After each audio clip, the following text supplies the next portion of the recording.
আপনি এরকম ব্যবহার করছেন কেন? তাহলে আপনি বুঝিয়ে বলবেন, আপনি কেন চিল্লাচ্ছেন? আপনি আপনি আপনি চিৎকার করছেন কেন?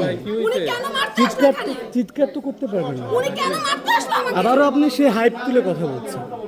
আপনি শান্ত থেকে কথা বলেন, হাইপ তুলে কেন কথা বলছেন? তিনি কি হন? এই যে যিনি মারা গিয়েছেন তার কি হন আপনি জানেন? আপনি জানেন মারা গেছে কি জন্য আমরা কেমন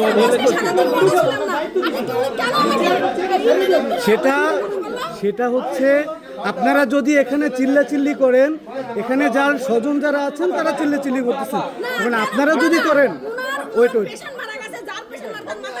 সেটা আপনি কিন্তু তর্কই করছেন।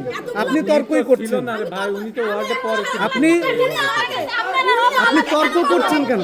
আপনি বুঝুন না করে সে তর্ক করছে কেন? এখনো দেখেন, এই দেখেন। আচ্ছা আমার কথা আমাকে আসতে বলছেন না, আমাদের